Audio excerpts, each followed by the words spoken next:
ദൈവമനുഷ്യൻ്റെ സ്നേഹഗീത അധ്യായം 20. സ്നാപകനെ ദേവാലയത്തിൽ കാഴ്ചവെക്കുന്നു. സക്കറിയാസ്, എലിസബത്ത്, മേരി, അവരുടെ കാര്യസ്ഥൻ സാമുവേൽ എന്നിവർ വണ്ടിയിൽ ജെറുസലേം ദേവാലയ മുറ്റത്ത് വന്നിറങ്ങുന്നു. മേരിയുടെ കൊച്ചു കഴുതയെയും ആ വണ്ടിയിൽ കെട്ടിയിട്ടുണ്ട്. സാമുവേൽ ഒരാട്ടിൻകുട്ടിയെ പിടിച്ചിട്ടുണ്ട്.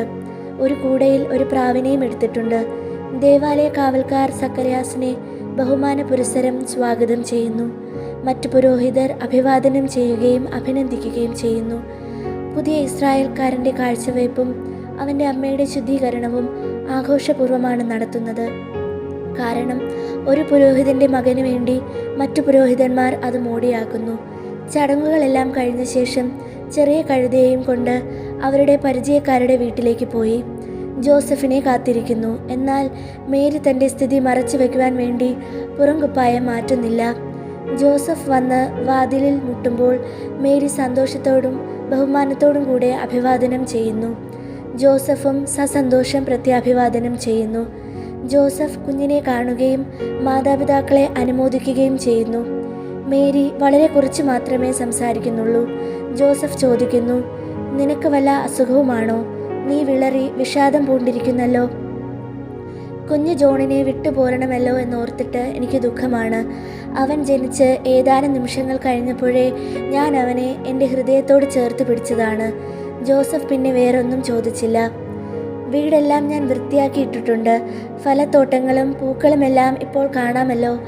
എല്ലാം വളരെ മനോഹരമായി പൂത്തു നിൽക്കുന്ന സമയത്താണ് നിന്റെ വരവ്. ആപ്പിളും അത്തിമരവും മുന്തിരിയും മാതളനാരകവുമെല്ലാം നിറയെ പൂത്തും കായ്ച്ചും നിൽക്കുന്നു. ഇത്ര നല്ല ഫലവൃക്ഷത്തോട്ടം നസ്രത്തിലെങ്ങുമില്ല. നിന്റെ ബന്ധുക്കൾക്കും അത്ഭുതമാണ്. അൽഫയൂസ് പറയുന്നത് ഇതൊരത്ഭുതമാണെന്നാണ്. നിന്റെ കരങ്ങളാണ് ആ അത്ഭുതം പ്രവർത്തിച്ചത്. ഓ, ഒരിക്കലുമല്ല. ഞാൻ എന്താണ് ചെയ്തത്? വൃക്ഷങ്ങളെയെല്ലാം പരിചരിച്ചു, സ്വല്പം വെള്ളമൊഴിച്ചു. ഞാൻ ഒരു ഉറവ ശരിയാക്കി. ഇനി നിനക്ക് വെള്ളമെടുക്കാൻ പുറത്തേക്ക് പോകണ്ട. വളരെ നന്ദി ജോസഫേ, നീ എത്ര നല്ലവനാണ്. ഈ സമയം ആ വീട്ടുകാർ പാല്, പഴങ്ങൾ, റൊട്ടി, മത്സ്യം എന്നിവ കൊണ്ടുവരുന്നു. ജോസഫ് കുറച്ച് റൊട്ടിയും മത്സ്യവും കഴിക്കുന്നു. മേരി സ്വല്പം പാലും പഴങ്ങളും മാത്രം കഴിക്കുന്നു. സക്കറിയാസും കുടുംബവും ആദ്യം യാത്രയാകുന്നു. സൂര്യാസ്തമനത്തോടുകൂടി ജോസഫും മേരിയും യാത്രയാകുന്നു. മേരി കഴുതപ്പുറത്ത് കയറുമ്പോൾ ജോസഫ് അവളെ നോക്കുന്നു, എന്നാൽ ഒന്നും പറയുന്നില്ല. മേരി പറയുന്നു, എൻ്റെ ജോസഫിനും തൻ്റെ പീഡകളുടെ പങ്ക് സഹിക്കാനുണ്ടായിരുന്നു. ജെറുസലേമിൽ വച്ച് എൻ്റെ സ്ഥിതി കണ്ടപ്പോഴാണ് അത് ആരംഭിച്ചത്. നീതിമാനായ എൻ്റെ ഭർത്താവിൻ്റെ മഹിമയുള്ള സഹനം നിമിത്തം അനേകം നൂറ്റാണ്ട് കഴിഞ്ഞിട്ടും അത് രഹസ്യമായിട്ട് തന്നെ വർത്തിക്കുന്നു. ഓ, ഞങ്ങളുടെ ആദ്യത്തെ പീഡാനുഭവം! മൗനമായിട്ട് സഹിച്ച ആ വേദനയുടെ കാഠിന്യം ആർക്ക് പറഞ്ഞറിയിക്കാൻ പറ്റും? ഈ രഹസ്യം ജോസഫിന് വെളിപ്പെടുത്തി കൊടുക്കണമേ എന്ന എൻ്റെ പ്രാർത്ഥന ദൈവം കേട്ടില്ലല്ലോ എന്നോർത്ത് ഞാൻ സഹിച്ച വേദന ആർക്ക് വിവരിക്കാൻ കഴിയും? ഈ രഹസ്യം അദ്ദേഹം അറിഞ്ഞിട്ടില്ലെന്ന് എനിക്ക് മനസ്സിലായി.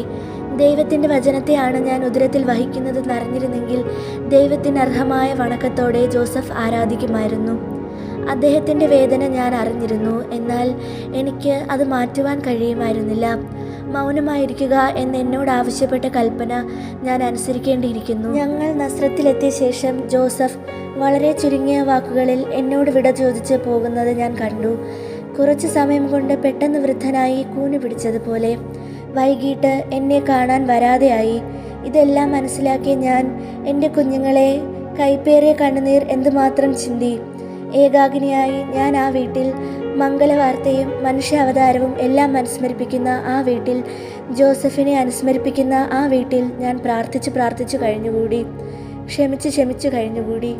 എൻ്റെ കുഞ്ഞുങ്ങളെ, ദൈവം നമ്മുടെ ആവശ്യങ്ങളിൽ നമ്മുടെ സഹായത്തിന് ഇടപെടണമെങ്കിൽ നമ്മൾ പ്രത്യാശയുള്ളവരും പ്രാർത്ഥിക്കുന്നവരും ക്ഷമിക്കുന്നവരുമാകണം. നിങ്ങളുടെ പീഡാനുഭവത്തിലൂടെ നിങ്ങളും ജീവിക്കണം.